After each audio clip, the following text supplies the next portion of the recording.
बहुत बहुत स्वागत आपका उमेश जी आज के कार्यक्रम में समय देने के लिए। जननायक कॉन्क्लेव 2025 हमने ये रखा है और आपसे बातचीत हम शुरू करें उससे पहले हमने एक वीडियो भी तैयार किया है जो हम दिखाना चाहेंगे एक इंट्रोडक्शन के रूप में। तो मैं रिक्वेस्ट करूंगा कि कृपया वो वीडियो यहाँ पर प्ले किया जाए। जननायक, जनता की आवाज, जनता के मुद्दे, जनता का नेतृत्व,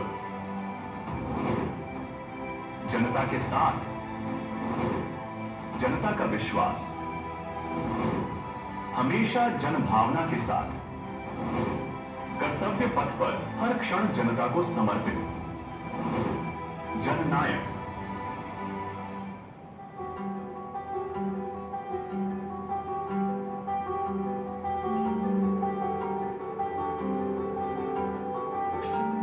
संविधान निर्माता बाबा साहब भीमराव आंबेडकर और महात्मा गांधी के विचारों को आत्मसात कर जन जन तक पहुंचाने का नाम है उम्मेद सिंह। पिछले 35 सालों से अपने अटूट समर्पण से कांग्रेस पार्टी के हाथ को किया मजबूत। सड़कों पर जनता के लिए हमेशा किया संघर्ष, तो कई जन आंदोलन ने दी विशेष पहचान। भूकंप पीड़ितों की मदद से लेकर गांव ढाणियों में पानी पहुंचाने की मुहिम लाई रंग। अपने राजनीतिक जीवन के दौरान क्षेत्र में दी कई विकास की सौगातें, जिसने समाज में कायम की मिसाल। एक कर्मठ जुझारू कार्यकर्ता, सेवाभावी व्यक्तित्व और सौम्य छवि से बने जन जनप्रिय। आज बुजुर्ग, बच्चे, युवा सबकी जुबान पर एक ही नाम, हमारा जननायक उम्मेद सिंह तंवर।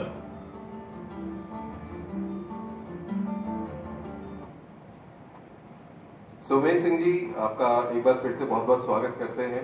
बहुत लंबा सफर आपका राजनीति में रहा है और ये अभी भी जारी है। जननायक, जैसा कि हमने कहा है, जननायक कहने का हमारा मकसद और मतलब ये है कि जो जनता के प्रतिनिधि होते हैं, चाहे वो पद पर हो या ना हो, वर्तमान में किसी पद पर हो या ना हो, लेकिन वो जनता का प्रतिनिधित्व करते हैं, जनता के काम के लिए हमेशा तैयार रहते हैं। तो जननायक बनने की शुरुआत होती है जन भावना के साथ में। जनता के प्रति आपकी जो संवेदना है, जनता के प्रति आप कितने उनके प्रति तैयार रहते हैं उनके काम करवाने के लिए। 35 सालों का आपका ये सफर जो रहा है, वो कैसा सफर अभी तक रहा है और आपकी ये शुरुआत हुई कैसे, किसकी प्रेरणा से आपने ये राजनीति का क्षेत्र चुना? जन भावना, सच्चाई ये है, जन भावना की प्रेरणा मुझे मेरे पिताजी से मिली। मेरे पिताजी बाड़मेर पीडब्ल्यूडी में एम्प्लॉय थे और वहाँ वो मजदूर यूनियन के लीडर थे। मजदूर यूनियन के लीडर रहते हुए उन्होंने जो बाड़मेर में काम किया और जनता का उनके प्रति जो लगाव था, कई बार लगता था कि शायद जितना लगाव किसी बड़े लीडर के साथ नहीं होता है, उतना लगाव मेरे पिताजी के साथ आम आदमी का होता था।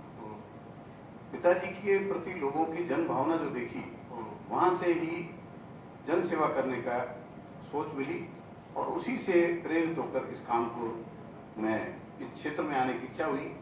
और जहां तक बात विचारों की है, मैं बाड़मेर के, चूंकि मेरा जन्म और पढ़ाई लिखाई बाड़मेर की है, तो वहाँ पिताजी पीडब्ल्यूडी में सर्विस करते थे और मेरी पढ़ाई लिखाई शुरुआती जो बचपन की है वो बाल मंदिर स्कूल की है। बाल मंदिर बाड़मेर जो स्कूल है, वो उसके संस्थापक जो अध्यक्ष थे वो पूर्व सांसद, पूर्व विधायक बाड़मेर जैसलमेर के वृद्धि चंद जी जैन थे और उनके साथ पंडित देवदत्त जी तिवारी जो पूर्व विधायक रहे बाड़मेर के कांग्रेस पार्टी से, और दयाराम जी पालीवाल और कई ऐसी शख्सियत जैसे एडवोकेट धनराज जी जोशी इत्यादि रहे। वहाँ मुझे सानिध्य मिला उन लोगों का और मैंने उनके सानिध्य में कांग्रेस पार्टी की विचारधारा पर काम करना शुरू किया। और पिताजी के प्रति जो आम जनता में, पूरे जिले की, बाड़मेर जिले की आम जनता में जो लगाव और जो कशिश देखते थे, जिस तरीके से लोग आके पिताजी से मिलते थे, बात करते थे, पिताजी उनके साथ जाते थे। और 1 मई को जब मजदूर दिवस के दिन एक बहुत बड़ा जुलूस निकलता था बाड़मेर में, मेरे पिताजी के पीछे पीछे हजारों मजदूर होते थे, तो वो देखकर बहुत इच्छा होती थी, अच्छा लगता था और वहीं से प्रेरणा मिली कि हमको जनता की सेवा करनी चाहिए। और वही एक मई अब आने को भी। वहीं उसी मार्ग पर सतत 35 साल से मैं चल रहा हूँ। एक पार्टी की विचारधारा और एक स्वयं की विचारधारा, दो अलग अलग विचारधारा होती है। आप जब किसी पार्टी को चुनते हैं, उस पार्टी की विचारधारा थोड़ी बहुत उससे मिलती है। बहुत बार हमने देखा कि बहुत से जननायक ऐसे भी होते हैं कि जो समय के साथ साथ पार्टियां भी बदलते रहते हैं। तो क्या रीजंस होते हैं उसके पीछे, जननायकों के इस तरह से, जनप्रतिनिधियों के इस तरह से पार्टी बदलना या विचारधारा का बदलना? आप 35 साल से एक पार्टी में हैं, कोई तो मजबूत रीजन रहा होगा कि आप एक ही पार्टी का हिस्सा रहे हैं आज तक। देखिए, मैं जब बात करता हूँ मेरी शिक्षा दीक्षा की, तो वहाँ बाल मंदिर स्कूल में जब मैंने वृद्धि चंद जी को, पंडित देवदत्त जी तिवारी को, एकमदास जी जैन को, दयाराम जी पालीवाल को सुना, तो वहाँ से भी मेरी पहली ही, इसको कहते हैं पहली शुरुआत जो है वो कांग्रेस विचारधारा के साथ जुड़ गई बचपन से। ये प्राइमरी स्कूल थी मेरी, बचपन से ही जुड़ गई। और वहाँ से मैंने अपना आदर्श महात्मा गांधी को माना और महात्मा गांधी और उनके विचारों को आत्मसात कर काम करने की शुरुआत की। बाद में धीरे धीरे जैसे जैसे उम्र बढ़ी, पढ़ाई लिखाई बढ़ी, आगे तक शिक्षा पाई, तो इस चीज को महसूस किया कि पंडित जवाहरलाल नेहरू जी ने जो देश की आजादी के बाद देश की कमान संभाली और देश का जो औद्योगिक विकास किया, पंडित जवाहरलाल नेहरू एक बहुत बड़े विजनरी लीडर थे और वो पहले प्रधानमंत्री थे जिन्होंने इतनी शानदार डेवलपमेंट किया भारत का, क्योंकि शुरुआत करना बड़ा मुश्किल होता है। जब देश आजाद हुआ था तो भारत में एक सुई भी नहीं बनती थी। सबसे पहले उन्होंने नदियों के पानी को रोका, बांध बनाए और बिजली पैदा की। फिर उन्होंने चारों तरफ औद्योगिक क्रांति की। देश में खाद्यान्न की कमी थी तो उन्होंने खेती पर भी बल दिया। और उस समय जो पहले देश की आजादी के बाद के पहले बड़े बड़े जो इंस्टीट्यूट है, चाहे उसमें IIT है, चाहे एम्स है, IIM है, उसके साथ साथ उन्होंने अपने समय के दौर को देखते हुए उस जमाने में जो जिन कंपनियों की स्थापना की, जिस तरीके से रेलवे का विस्तार किया और जिस तरीके से उन्होंने भारत में आजाद भारत को पहली बार एहसास करवाया कि हम स्वयं इतनी ताकत रखते हैं कि हम अपने बूते पर दुनिया में अपनी ताकत दिखा सकते हैं। वो जो शुरुआत जो थी वो पंडित जवाहरलाल नेहरू जी ने जो की वो अपने आप में बहुत बड़ी थी। उन्होंने शिक्षा के क्षेत्र में जो काम किया वो पूरे भारत का जो शिक्षा की जो नींव थी वो आज़ादी के बाद सबसे बड़ी अगर किसी ने रखी तो वो पंडित जवाहरलाल नेहरू जी ने रखी। तो मैं महात्मा गांधी जी और पंडित जवाहरलाल नेहरू जी के विचारों से, उनके बताए हुए, मतलब उन्होंने जो काम किए थे, उन्होंने जो हमने पढ़ा लिखा समझा जाना, उनके इतिहास के बारे में समझा, उससे प्रेरित होकर उस तरफ में गया और लगातार उसी विचारधारा के साथ जुड़ा हुआ। बात जहां तक लोग विचारधारा बदल कर चले जाते हैं उनकी है, देखिए उसके कई कारण हो सकते हैं, लेकिन मेरा ये मानना है कि जहां हमारा दिल दिमाग न माने वहां हमें नहीं जाना चाहिए। तो दिल दिमाग जिस पार्टी और जिस विचारधारा के साथ जुड़ा है वही रहेगा, तो निश्चित तौर पर हमारा बौद्धिक, सामाजिक और राजनीतिक विकास होगा। साथ ही साथ जनता के बीच हमारा जुड़ाव ज्यादा होगा, क्योंकि आपके कार्यक्रम का नाम ही जननायक है। तो जननायक के लिए सबसे पहले जनता का दिल जीतना सबसे पहली चीज है, और जनता का दिल जीतने के लिए सबसे पहली अगर कुछ चीज होती है तो वो होती है आपका सेवा का भाव और आपकी विचारधारा जिस पर आप अडिग होकर काम करें। जननायक बने रहना अपने आप में एक बहुत चुनौतीपूर्ण कार्य भी है, क्योंकि आपको हमेशा जनता के बीच रहना होता है, जनता की आपको सुननी होती है। बिल्कुल। बहुत बार ऐसा होता है कि जनता से आपको अच्छा सुनने को मिलता है तो बहुत बार खरी खोटी भी सुनने को मिलती है, क्योंकि जनता के बहुत सारे ऐसे काम भी होते हैं जब वो नहीं हो पाते हैं तो जनता अपने जनप्रतिनिधि के पास में ही अपना दुख लेकर जाती है और वहां पर अपनी सारी चीजें कहती है। तो ये एक जननायक का जो रास्ता है, जननायक की जो राह है, इस राह के बारे में आपका क्या कहना है? कितनी कठिन ये राह है और किन किन कठिनाइयों का एक जननायक को सामना करना पड़ता है? देखिए, जिस तरह से एक राजनीतिक व्यक्तित्व को की महत्वाकांक्षा होती है, उसी तरह आम जनता की भी हमसे उम्मीदें, आशाएं होती है और उनकी उम्मीदों और आशाओं पर खरा उतरना हमारी जिम्मेदारी है। सच्चाई ये है कि कोई भी व्यक्ति कितना भी प्रयास कर ले, 100% परिणाम कोई नहीं दे सकता। ये कोई स्कूल का एग्जाम नहीं है जिसमें गणित में आप 100 में से 100 लाकर 100% मार्क पा सकते हैं। एक जन सेवक के रूप में जनता की उम्मीदों पर खरा उतरने के लिए आपके प्रयास ईमानदारी से होने चाहिए, मजबूती से होने चाहिए और दृढ़ संकल्प के साथ होने चाहिए। काम होगा नहीं भी होगा, लेकिन आपका प्रयास एकदम सार्थक और सकारात्मक होना चाहिए। परिणाम कई बार सकारात्मक नहीं रहते, इसका मतलब यह नहीं कि आपने काम किया नहीं या करवाया नहीं। आपके प्रयास पूरे थे, काम कई बार नहीं भी होते, लेकिन जनता चूंकि हमसे उम्मीद करती है, हमसे अपेक्षा करती है, तो कई बार उनके काम होने पर जहां वो खुश होती है, आपने बिल्कुल ठीक कहा, नाराजगी होती है, गुस्सा भी होता है, हमें वो भी झेलना होता है। क्योंकि गीतकार ने बहुत खूबसूरत लाइन लिखी है कि जमाने की आंखों ने देखा है यारों, सदा अपनी दुनिया में ऐसा नजारा, कभी जिनको फूलों से पूजा है सबने, कभी उनको लोगों ने पत्थर से मारा। तो जनता के बीच रहेंगे तो हमें दोनों तरह के भाव रखने होंगे, क्योंकि जनता से अगर हम उम्मीद करते हैं तो जनता हमारा साथ देती है, तो जनता भी हमसे उम्मीद करेगी। कई बार हम उनकी कसौटी पर खड़े नहीं उतर पाएंगे और कई बार हम अपनी उनकी कसौटी पर खड़े भी उतरेंगे, तो ये तो साथ साथ चलेगा। इसको बैलेंस करना होता है, लेकिन विनम्रता से ये स्वीकार भी करना कि मैंने आपके लिए प्रयास किए थे लेकिन सफल नहीं हुए। ईमानदारी से स्वीकार करना भी बुरी बात नहीं है, लोग उसे भी मानते हैं, ऐसा कुछ नहीं है। क्योंकि मेरा 35 साल का जो अनुभव है, मैंने इसमें खूब ऐसे काम हुए हैं जब मैंने हजारों सैकड़ों लोगों के काम करवाए भी हैं और कुछ लोगों के काम नहीं हुए। खासकर तब और ज्यादा दिक्कत होती है जब अपने ही परिवार, अपने रिश्तेदारों के काम नहीं होते हैं, तब नाराजगी और ज्यादा बढ़ जाती है। लेकिन ऐसा भी होता है, ऐसा भी होता है, ऐसा नहीं कि ऐसा नहीं होता है, ऐसा भी होता है। राजनीतिक परिवेश जो है समय समय पर बदलता रहता है। आपका 35 साल का अनुभव है, यूं कहूं कि जन भावना आपको विरासत में मिली है। आप कांग्रेस पार्टी से जुड़े हुए हैं, कांग्रेस विचारधारा आपकी रहती है और पार्टी लाइन के साथ मिलकर काम करते हैं। 35 सालों के इस अनुभव में आपने बहुत सी ऐसी चीजें अनुभव की होगी, आपको समझ में आया होगा कि राजनीति में भी बहुत बदलाव होने लगे हैं और राजनीतिक परिवेश जो है वो भी बदल बदल कर अब लोगों के सामने नए रूप में आ रहा है। तो क्या बदलाव आपने पिछले 35 सालों में, पिछले 3 दशक अगर मैं कहूँ मोटा मोटा, आपने महसूस किए हैं राजनीतिक बदलाव, और किस तरह के राजनीतिक बदलाव आप चाहते हैं कि अब हो जाने चाहिए? देखिए, परिवर्तन सृष्टि का नियम है और ये परिवर्तन सभी क्षेत्रों में होता है, समाज में, देश में, विदेश में, दुनिया में, प्रकृति में। वही बदलाव राजनीतिक क्षेत्र में भी देखने को मिलता है और वो हम सब देख रहे हैं और महसूस भी कर रहे हैं। जी, जिस तेजी से दुनिया में आर्थिक उदारीकरण हुआ और पैसे की लोगों में ललक पड़ी, तो आम आदमी का जो व्यवहार है उसमें भी बदलाव आ गया जी, और आम आदमी थोड़ा सा स्वार्थी हो गया। पहले परोपकारी ज्यादा होता था व्यक्ति। मैं जैसलमेर की बात करूं, मैं एक ऐसे शहर से हूं जहां सुबह 5 बजे रेल आती थी जोधपुर से, तो रेल जब पहुंचती थी तो सुबह सुबह जो यात्री उतरते थे वहां ऑटो रिक्शा वगैरह नहीं होता था। अच्छा, क्योंकि जैसलमेर में रेलवे जो है 1965-66 में ही आई, उससे पहले नहीं थी।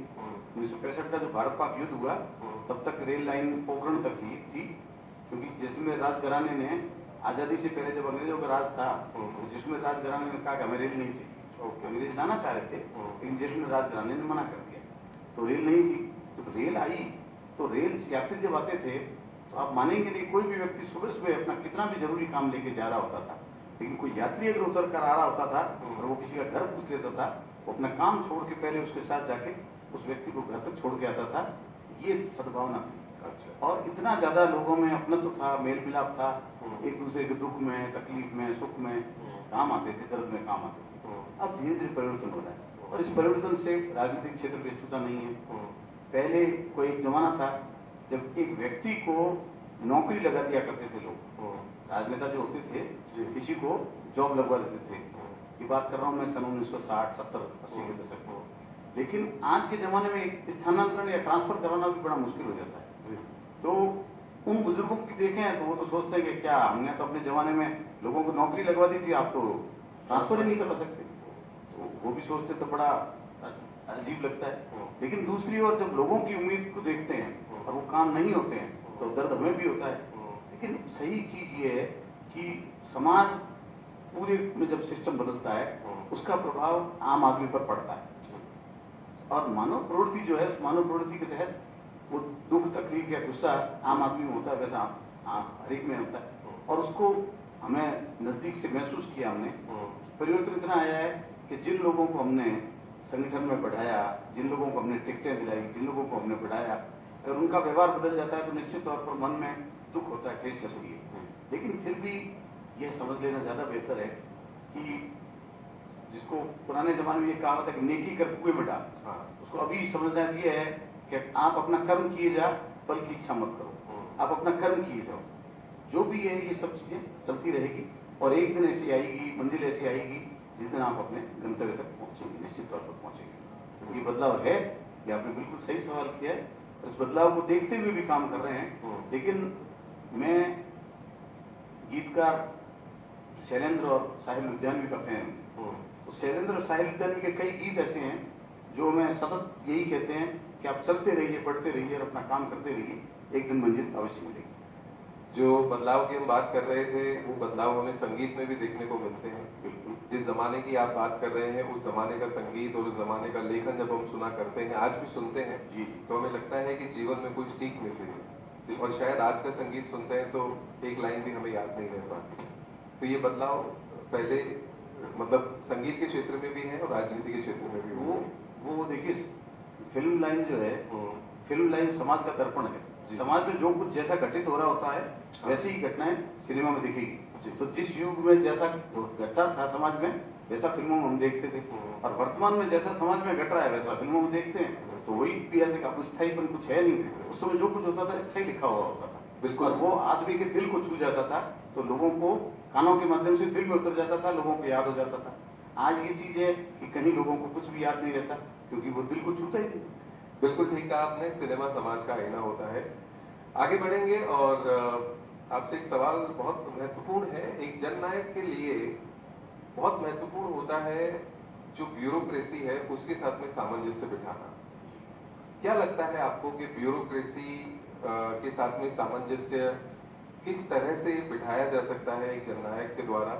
और लोगों के काम करवाने के लिए हमको अल्टीमेटली डिपार्टमेंट्स में ही जाना होता है, अधिकारियों के पास में ही फोन करने होते हैं एक जननायक को।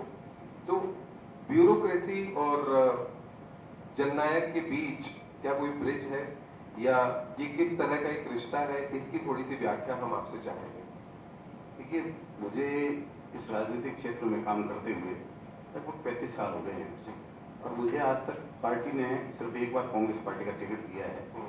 वो टिकट दिया था मुझे पंचायत समिति, जैसलमेर की पंचायत समिति सम ने, उस सम के फतेहगढ़ क्षेत्र का एक टिकट दिया था। और वो इतना चैलेंजिंग था कि वहां से कभी कांग्रेस कभी जीती नहीं थी। तत्कालीन वहां के जो विधायक चुनाव लड़ते थे अमीन खान जी, पूर्व मंत्री, पूर्व विधायक, उन्होंने कहा कि इस क्षेत्र से क्यों लड़ना चाहते थे, यहाँ से कभी कांग्रेस जीती नहीं है। इन 5 ग्राम पंचायतों में जो 16 पोलिंग बूथ है, 16 पोलिंग बूथ में से 14 में तो कांग्रेस का कभी एजेंट ही नहीं बैठा आज तक इतिहास से। आप कैसे जीतेंगे? तो मैंने वो चुनौती स्वीकार की और चुनाव लड़ा और रिकॉर्ड मतों से जीत कर दिखाया। लेकिन मैं यहाँ ये बात कहना चाहता हूँ कि लेकिन बाद में मुझे एक बड़ा अवसर मिला पार्टी की सेवा करते हुए। मैं Jaisalmer urban improvement trust UIT का फर्स्ट चेयरमैन था। तो प्रथम चेयरमैन होने के नाते मेरा ब्यूरोक्रेसी से बहुत तालमेल रहा, बहुत काम किया मैंने मिलकर, क्योंकि यूआईटी चेयरमैन की पोस्ट जो होती है वो पॉलिटिकल पोस्ट होती है जी, वरना वो हमेशा पोस्ट जिला कलेक्टर के पास रहती है। अच्छा। मैंने ही जिला कलेक्टर एमपी स्वामी साहब से चार्ज लिया था, और जब मैंने रिजाइन किया तब मैंने तत्कालीन जिला कलेक्टर को वो पद सौंप दिया था। तो हम लोगों ने ब्यूरोक्रेसी में भी उनके साथ तालमेल करके काम किया है। वहां भी जैसा समाज का दूसरे क्षेत्र हैं, ठीक वैसे ही ब्यूरोक्रेसी में भी ऐसे लोग हैं, अच्छे लोग भी हैं, बुरे लोग भी हैं, कुछ संवेदनशील भी हैं, कुछ गैर जिम्मेदार भी हैं, कुछ भ्रष्ट हैं, कुछ ईमानदार हैं, सभी तरह के लोग होते हैं। लेकिन आप उनसे कैसे काम करवा पाते हो, ये आपकी क्वालिटी पे डिपेंड करता है। और मेरा एक अच्छा सुखद संयोग रहा कि मैं जैसलमेर यूआईटी का प्रथम चेयरमैन था। बहुत ही चुनौती थी, बहुत ही ये कह सकते हैं बहुत बड़ी परीक्षा थी, क्योंकि 0 से स्टार्ट हुआ था। मैं फर्स्ट चेयरमैन था, न लैंड बैंक थी, न ऑफिस था, न स्टाफ थी, न बिल्डिंग था, न बजट था, न पैसा था, न गाड़ी थी, न कंप्यूटर था, कुछ भी नहीं था। 0 से स्टार्ट किया। लेकिन 0 से स्टार्ट करके मैंने सिर्फ 24 महीने का मेरा कार्यकाल रहा। मैंने 8 दिसंबर 2011 को यूआईटी चेयरमैन का पदभार संभाला, और 13 दिसंबर 2013 को अपने पद से रिजाइन कर दिया, क्योंकि पार्टी चुनाव हार चुकी थी और हमारे तत्कालीन मुख्यमंत्री अशोक गहलोत जी ने इस्तीफा दे दिया था। तो मैंने अपनी पॉलिटिकल राजनीतिक शुचिता के चलते ये इस्तीफा दिया, जबकि 1 साल का हमारा कार्यकाल शेष था। हमारा जो आदेश हुआ था वो 3 साल का कार्यकाल था, उसमें 2 साल ही हुए थे, 1 साल का कार्यकाल शेष था।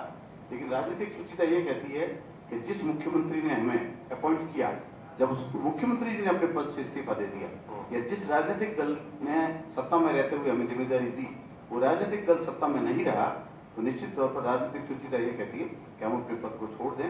मैंने त्याग पत्र दिया, उसकी भी अपने आप में एक बहुत बड़ी लोगों में पैंट है, क्योंकि लोग तो पद छोड़ना ही नहीं चाहते।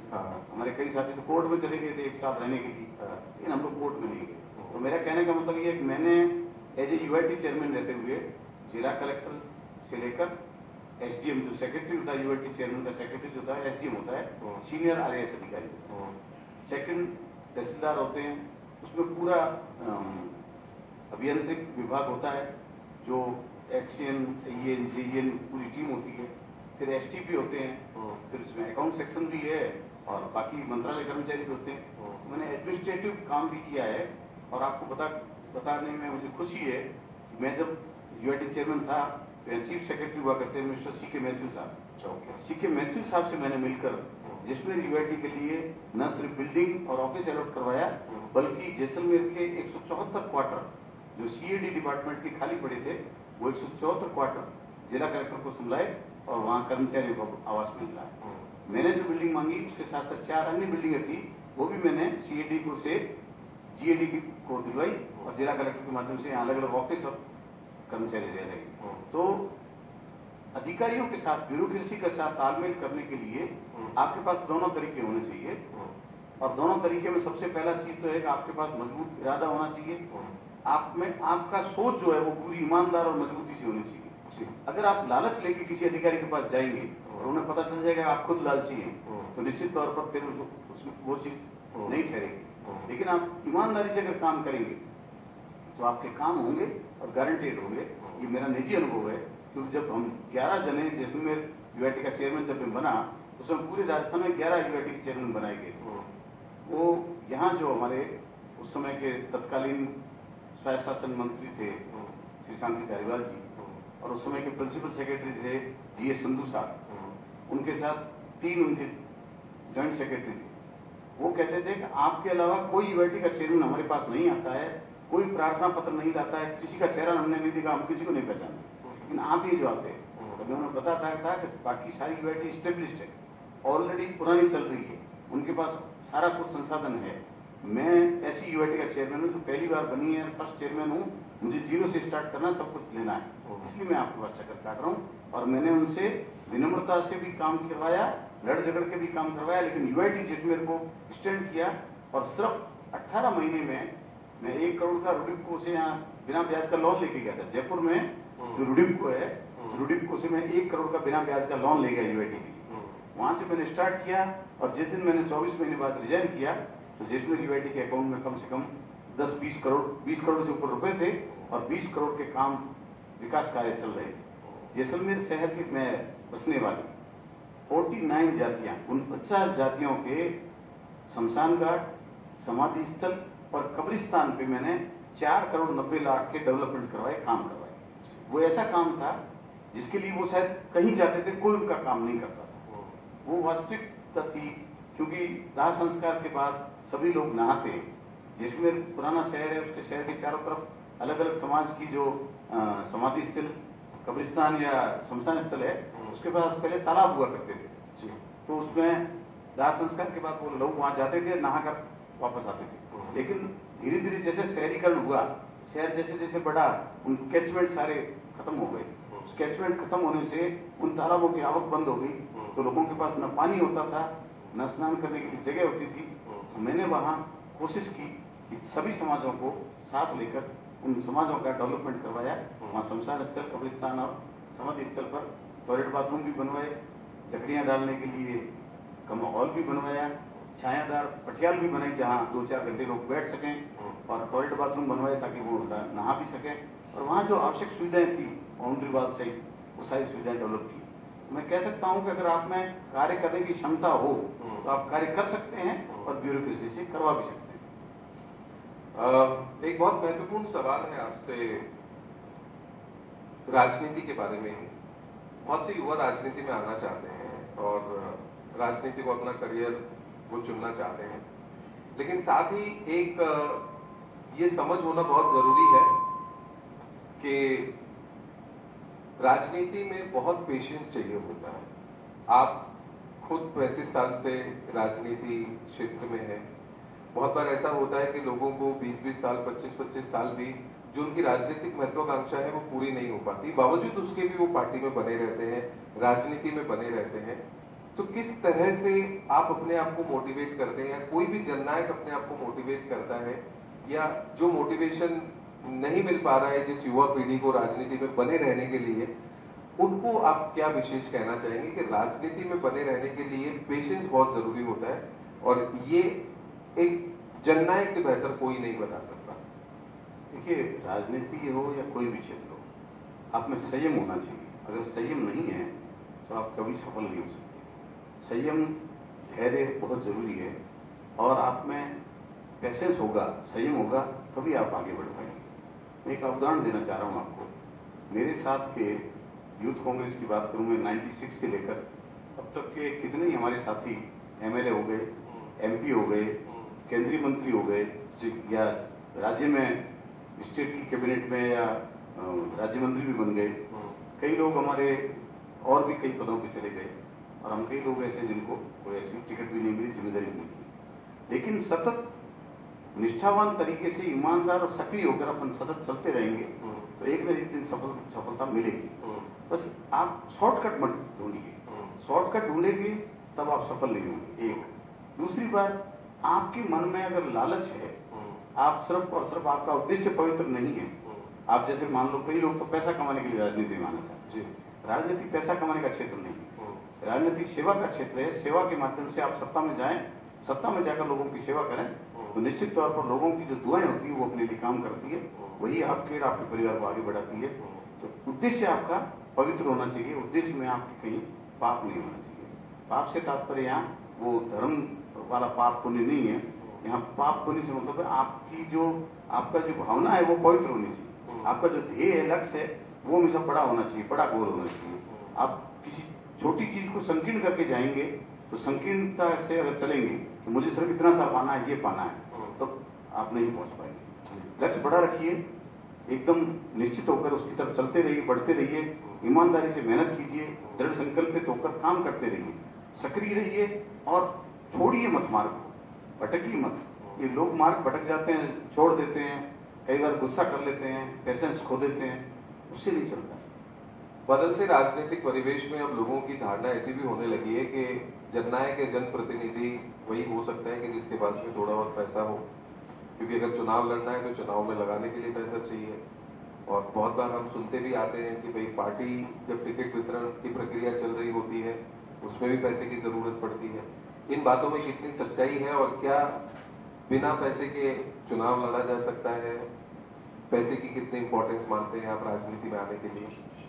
देखिए, राजनीति के लिए पैसे की आवश्यकता नहीं है, लेकिन चुनाव में पैसे की आवश्यकता रहती है, ये बिल्कुल सही है। उसका कारण है, चुनाव के लिए आपको व्यवस्था देनी होती है। व्यवस्था से मतलब है, जब आप प्रचार के लिए निकलेंगे तो आपको गाड़ियां भी चाहिए, जब आप फील्ड में जाएंगे तो आपको वहाँ सारी टेंट भी लगाना पड़ेगा, माइक भी लगाना पड़ेगा।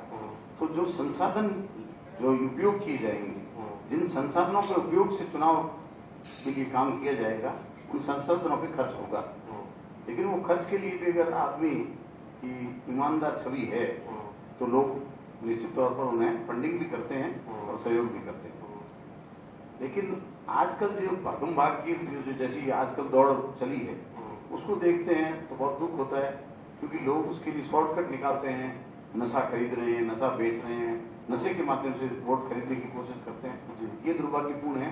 मैंने कभी अपनी जिंदगी में ऐसा समझौता नहीं किया। मैंने एकमात्र चुनाव लड़ा पंचायत समिति सदस्य का, उसमें मैंने 1 रुपए का नशे का कोई पैसा खर्च नहीं किया, 1 रुपए का। इवन हम तो गांव में जाकर लोगों को नशा छोड़ने का संदेश देकर आते थे और कभी हम अपने साथ बीड़ी सिगरेट भी नहीं ले गए और ना उसका उपयोग किया। तो बात आवश्यकता इस बात की है कि किस तरीके से आप काम करते हैं, आप क्षेत्र में जाके काम कैसे करते हैं, लोगों को कन्विंस कैसे करते हैं। कई बार तो क्या है, राजनेताओं को लोग इसलिए भी लूटना चाहते हैं कि वो पैसे का दिखावा इतना कर लेते हैं तो लोगों को लगता है कि इससे पैसा निकालना चाहिए, लेना चाहिए, फिर जनता भी मांग करती है। अच्छा, राजनीति में जब जनता पैसा लेकर वोट देगी तो फिर उस नेता से आप ईमानदारी की अपेक्षा कैसे कर सकते, उम्मीद कैसे कर सकते। जब चुनाव में जनता पैसा ले रही है, जनता पैसा मांग रही है, खर्च करवा रही है, तो फिर वो ये नेता ईमानदार कैसे रह पाएगा।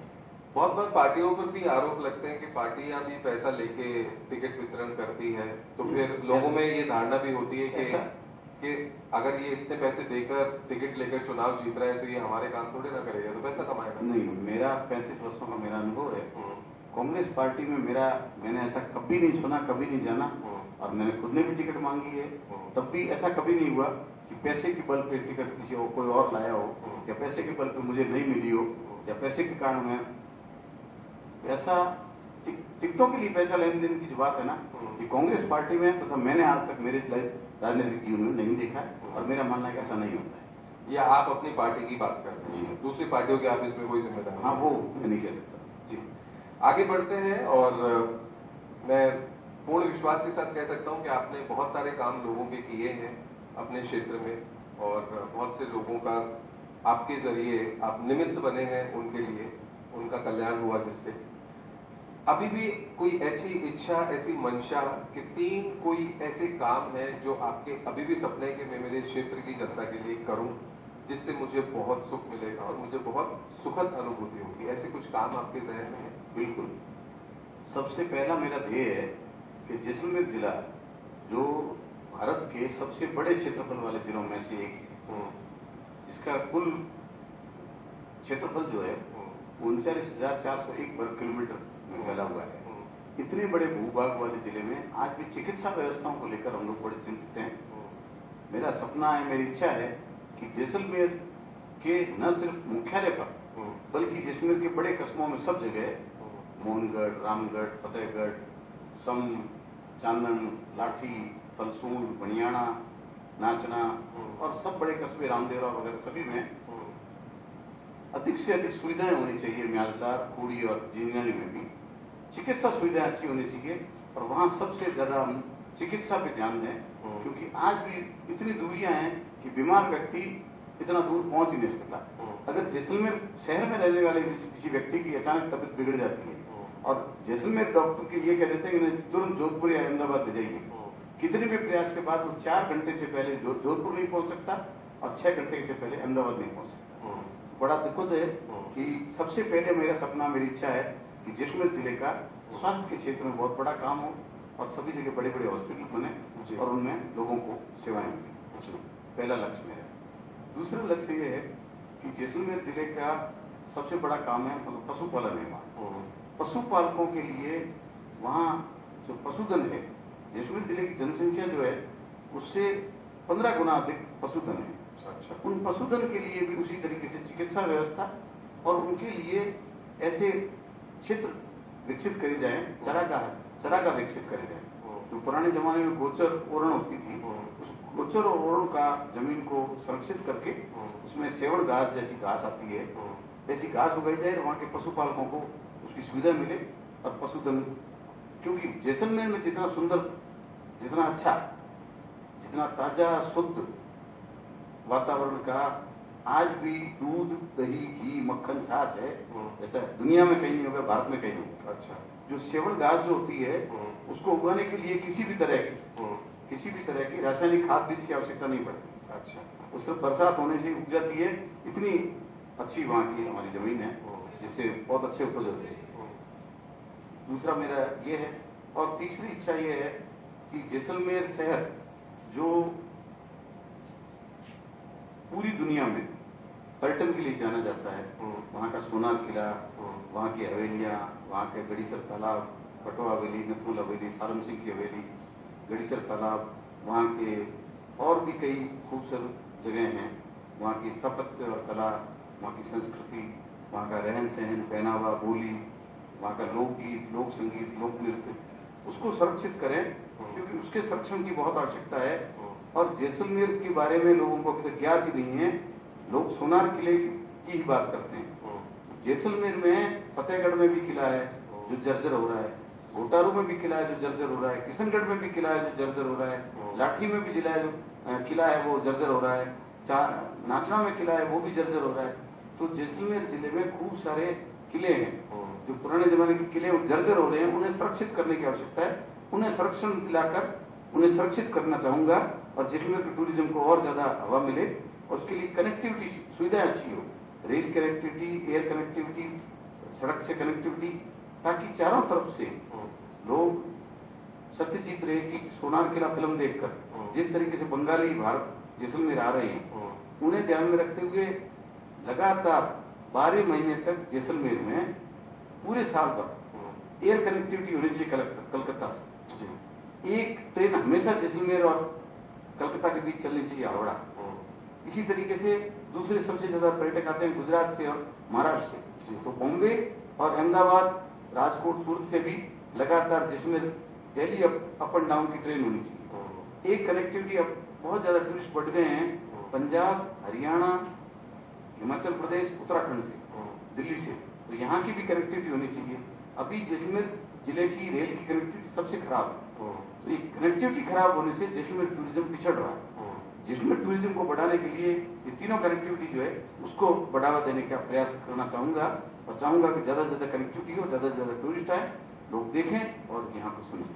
पिछले कई सालों में, मतलब पिछले कुछ सालों में काफी टूरिज्म बढ़ा भी है, जैसलमेर के प्रति लोग आने भी लगे हैं। और जो आपने बहुत खूबसूरत बात बताई कि हमारे पास इतने सारे किले जैसलमेर के अंदर हैं, जैसलमेर जिले के अंदर है, उन सभी को संरक्षण मिलना चाहिए ताकि हम हमारे हेरिटेज को और बेहतर तरीके से लोगों तक पहुंचा सके। आगे बढ़ते हैं। आपका 35 साल, लगभग 35 साल का राजनीतिक सफर रहा है। बहुत सारे लोग होंगे आपके जीवन में, बहुत सारे कार्यकर्ता आपके साथ ऐसे होंगे जो आपको अपनी प्रेरणा मानते होंगे। आपसे अगर मैं पूछूं कि राजनेताओं में कौन वो राजनेता है जिन्हें आप अपनी प्रेरणा मानते हैं और क्यों ऐसा है? मैं श्रीमती इंदिरा गांधी जी को सबसे ज्यादा अपना प्रेरणा मानता हूँ, क्योंकि इंदिरा गांधी जी में जो निर्भीकता थी, जो निडरता थी और जो लीडरशिप थी वो अपने आप में बहुत बड़ी थी। उनकी लीडरशिप पे मैं कह सकता हूँ, मैं कायल हूँ उनका जी। क्योंकि जिस तरीके से उन्होंने, वो जब तक पंडित जवाहरलाल नेहरू जी जीवित थे कभी उन्हें कांग्रेस का टिकट नहीं मिला, तब तक न कभी वो सांसद रही, न ही पार्टी में किसी बड़े पद पर रही। लेकिन लाल बहादुर शास्त्री जी के देहांत के बाद पार्टी के सभी सांसदों ने, सभी लीडरों ने मिलकर इंदिरा गांधी जी को मौका दिया। और वो जब लाल बहादुर शास्त्री जी के राज में, जब वो सूचना प्रसारण मंत्री थी और 1965 में पाकिस्तान ने भारत पर हमला बोला, तब वो सीमावर्ती क्षेत्रों पे आई थी, जैसलमेर, बाड़मेर, पंजाब और पाकिस्तान की सीमा पर उन्होंने स्वयं दौरे किए थे और सैनिकों को हौसला बढ़ाया। दूसरा, विजनरी लीडर थी वो, उन्होंने देश में बहुत बड़ा डेवलपमेंट किया, खासकर हरित क्रांति का उन्हें बहुत बड़ा योगदान रहता है। उन्हीं के काल में भारत ने, जब पूरी दुनिया में अलग अलग तरीके से गुट चल रहे थे, एक अमेरिका का गुट था, एक रूस का गुट था, लेकिन नेहरू जी ने जो गुट निरपेक्ष आंदोलन चलाया था उसकी अगुवाई भारत ने की। उसमें भी इंदिरा गांधी जी ने अपने समय में एक बहुत बड़ा मील का पत्थर साबित हुई वो। उन्होंने जो जिस स्थिति में वो थी, उसके बाद भी जो 1974 में जो परमाणु परीक्षण किया, वो परमाणु परीक्षण अपने आप में बहुत बड़ा कदम था भारत के लिए। कारण ये था कि दुनिया पूरी डरा रही थी भारत को और अमेरिका ने तो धमकी दे रखी थी। उसके बाद भी जिस चुपचाप बिना किसी को पता चले जिस तरीके से वहां पोखरण की धरती पर परमाणु परीक्षण हुआ, पूरी दुनिया चौंक गई, अमेरिका सहित पूरी दुनिया चौंक गई कि भारत परमाणु शक्ति है। ये इंदिरा गांधी ने कर दिखाया। जब 71 की युद्ध हुआ तो पाकिस्तान के 2 टुकड़े करके दिखा दिए। तो उन्होंने जो रणनीति थी उनकी, उनमें जो कुशल नेतृत्व की क्षमता थी, वो हमने संयुक्त राष्ट्र संघ में भी देखी और दुनिया के दूसरे तमाम मंचों में देखी। जहां इंदिरा गांधी जब खड़ी होती थी भाषण देने के लिए, तो पूरी दुनिया के लगभग 200 देशों के लीडर्स खड़े होकर तालियां बजाते थे और उनकी बात का समर्थन करते थे। वो लीडरशिप जो थी, मैं इंदिरा गांधी जी को अपना प्रेरणा मानता हूं। हम हमारी वार्तालाप के अंत की ओर आगे बढ़ रहे हैं धीरे धीरे, लेकिन मेरे 1-2 सवाल और हैं जो मैं आपसे पूछना चाहूंगा। जी, आपने जब राजनीतिक जीवन की अपनी शुरुआत की थी, तब सोशल मीडिया, डिजिटल मीडिया कुछ भी नहीं हुआ करता था। जी, आज सोशल मीडिया, डिजिटल मीडिया के बिना हम कोई भी क्षेत्र में किसी भी चीज को संभव नहीं मान सकते हैं। तो ये सामंजस्य आपको क्या लगता है, कैसे सामंजस्य एक जननायक को बिठाना चाहिए कि बुनियादी ढांचा तो आपका ग्राउंड पर रहना भी जरूरी है और सोशल मीडिया पे प्रेजेंस भी आज के जमाने में जरूरी है। तो ये सामंजस्य किस तरह से आपने बिठा रखा है और किस तरह से बिठाना चाहिए? देखिए, वर्तमान में जिस तरीके से सोशल मीडिया का बहुत ज़्यादा फैला हुआ है, उससे हमारा क्षेत्र भी अछूता नहीं है और राजनीति में भी सोशल मीडिया की पूरी आवश्यकता है। मैंने अपने साथ अपनी टीम को पूरी को लगा रखा है, तो सोशल मीडिया का काम देखते हैं। हालांकि एआई से अभी तक हम लोग नहीं जुड़े हैं, क्योंकि एआई में मुझे अच्छाइयाँ कम और बुराइयाँ ज़्यादा नजर आई। हालांकि अभी उसका मैंने पूरी तरीके से परीक्षण नहीं किया है, मैं कोई उसकी आलोचना नहीं कर रहा हूँ, अभी तक मैंने कोई समीक्षा नहीं कर रहा हूँ, लेकिन पूरे तौर पर मैं एआई से समर्थन नहीं करता हूँ। लेकिन सोशल मीडिया से हम लोगों ने अपनी पूरी टीम को जोड़ रखा है, हम भी जुड़े हुए हैं और जनता के बीच संवाद के साथ साथ सोशल मीडिया प्लेटफॉर्म का भी उपयोग करके हम अपनी बात जनता तक पहुंचाते हैं। मेरा आखिरी सवाल आपसे ये होगा और ये साथ ही एक मैसेज भी होगा युवाओं के लिए। आज हम देखते हैं कि युवा जो है, आए दिन हम लोग नशे की प्रवृत्ति की जो एक आदत हो गई है। थोड़ी देर पहले हमारे पास में हनुमानगढ़ श्रीगंगानगर साइड के जो जनप्रतिनिधि यहाँ पर मौजूद थे, उन्होंने भी इसे एक प्रमुख समस्या बताया है, क्योंकि बॉर्डर के पास का इलाका है। क्या जैसलमेर में भी ये समस्या, आपके क्षेत्र में भी ये समस्या है नशे की प्रवृत्ति की युवाओं में जो बढ़ गई? बिल्कुल बिल्कुल, ये देखिए समाज में जो बुराई होती है ना, वो सभी जगह साथ चलती है जी, और उससे जैसलमेर भी अछूता नहीं है और जैसलमेर की युवा भी गलत दिशा में जा रहे हैं। सरकार और समाज अपने स्तर पर प्रयास करता है। एक जननायक की क्या भूमिका? हम भी अपनी तरफ से प्रयास करते हैं। मेरा तो सबसे बड़ा मैसेज यही है, मैंने स्वयं जीवन में कभी कोई नशा नहीं किया और न नशे का मैं समर्थन करता हूँ। हम लोग चूंकि राजनीतिक कार्यकर्ता हैं, सामाजिक कार्यकर्ता हैं, हम लोगों के दुख दर्द में जाते हैं, शादियों में जाते हैं, वहाँ दोनों मौकों पर, जैसे हमारे यहाँ परंपरा होती है कि जहाँ किसी की मृत्यु हो जाती है तो वो उसके घर जाते हैं तो वहाँ अफीम रखा होता है जिसका हमें ऑफर किया जाता है। अच्छा। और शादियों में जाते हैं, वहाँ शराब और पुरुष आ जाता है। तो हम तो उसके सख्त खिलाफ हैं और समाज में संदेश देते हैं कि चीजें बिल्कुल बंद होनी चाहिए, बिल्कुल इसका उपयोग नहीं होना चाहिए।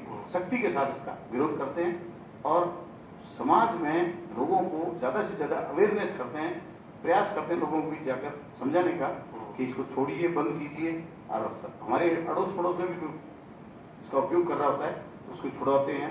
मैंने खुद ने जैसलमेर के कई युवाओं को नशा छुड़वाने का जो कैंप लगते हैं उन कैंपों में लेकर नशा छुड़वाया है, क्योंकि हमारे यहाँ अफीम और डोडे की ज्यादा चलती थी, तो उसका भी नशा छुड़वाने के लिए लोगों को हम लोग नशा मुक्ति केंद्र में ले गए, भर्ती करवाया है और पूरा प्रयास है हमारा। क्योंकि नशा एक ऐसी चीज है जो व्यक्ति को न सिर्फ शारीरिक और मानसिक बल्कि आर्थिक और सामाजिक रूप से भी कमजोर कर देता है। तो नशा एक ऐसी बुराई है जो शारीरिक, आर्थिक, मानसिक और सामाजिक सभी तरीके से एक व्यक्ति के लिए बुरी चीज है। इसको छोड़ना चाहिए, इसे स्वीकार नहीं करना चाहिए। और मेरा तो युवाओं से संदेश है कि आप कुछ भी कर लीजिए लेकिन नशे से दूर रहिए, क्योंकि नशा जो है वो आपको न सिर्फ कमजोर कर रहा है बल्कि समाज का एक बहुत बड़ा हिस्सा है उसको कमजोर कर रहा है। कारण क्या है कि देश भारत जो है यहाँ योद्धा हुए हैं, युद्ध लड़ने वाले योद्धा हुए हैं। आज की पीढ़ी जिस तरीके से नशे की गिरफ्त में जा रही है तो कल को हमारे यहाँ ये स्थिति हो जाएगी कि सेना में जाने के लिए हमारे पास योद्धा नहीं बचेंगे, युद्ध लड़ने वाले योद्धा ही नहीं बचेंगे, क्योंकि नशा कर करके युवा तो अपनी जवानी को खराब कर रहे हैं। इसलिए हमारा सीधा संदेश है कि किसी भी हालत में नशे की तरफ न जाएं और सकारात्मक सोचें, सृजनात्मक सोचें, समाज के लिए अच्छा सोचें, खेलें, स्पोर्ट्स ज्वाइन करें, संगीत की तरफ बढ़ें, अच्छा सिनेमा देखें, अच्छी चीजों को रखें। समाज के लिए परोपकार के खूब काम है। अब गर्मी का मौसम है, पानी के परिंदे लगाइए जी। सर्दी का मौसम है, लोगों के बीच कंबल बांटिए। गर्मी का मौसम है, आप लोगों के बीच कुछ छाया की व्यवस्था कर दीजिए, प्याऊ खोल दीजिए, पानी का कहीं पॉट रख दीजिए, मटकियां रख दीजिए छाया में, आम आदमी को राहत मिले, पानी पिला सके। समाज में अच्छा काम करने के लिए खूब सारे रास्ते हैं और हम कर सकते हैं, लेकिन आवश्यकता इस बात की है कि हमें सोचें तभी होता है। बहुत बहुत धन्यवाद उमेश सिंह जी, आपने इतनी सारी खूबसूरत बातें की, अपने विचार हमारे साथ व्यक्त किए। हमारी बातचीत को हम यहीं पर विराम देंगे और विराम देने से पहले जननायक कॉन्क्लेव जो फोकस भारत का एक नवाचार रहा है, इसके बारे में आपके क्या विचार हैं वो हमें बताइए। ये आपका प्रयास बहुत अच्छा है। ये एक ऐसा प्लेटफॉर्म है जहाँ कोई भी व्यक्ति आकर अपने विचारों से समाज को अवगत करवाता है, क्योंकि हर व्यक्ति से मिलकर अपनी बात नहीं रख सकता, उसे कोई न कोई प्लेटफॉर्म चाहिए। अगर सोशल मीडिया की बात करें तो कोई व्यक्ति 5,000 या 7,000 या 3,000 या 2,000 लोगों तक जाता है, लेकिन आपका जो प्लेटफॉर्म है इसके माध्यम से पूरा इसका प्रचार प्रसार मैं समझता हूँ कि हजारों लाखों लोगों तक होता होगा, और जब हजारों लाखों लोगों तक ये बात जाएगी तो इसका पूरा फायदा मिलेगा और सकारात्मक तरीके से लोगों के बीच ये इसका संदेश जाएगा। तो ये बहुत अच्छा प्लेटफॉर्म है, इसकी शुरुआत आपने की है, आप लोगों को शुभकामनाएं, बधाई। और मैं समझता हूँ कि इसका लाभ आम जनता को भी मिलेगा और इसके माध्यम से जननायक अपनी बात जनता तक रख पाएंगे। धन्यवाद, आपने मुझे बुलाया और बातचीत करने का मौका दिया, इसके लिए बहुत बहुत धन्यवाद। Thank you. बहुत बहुत धन्यवाद सर।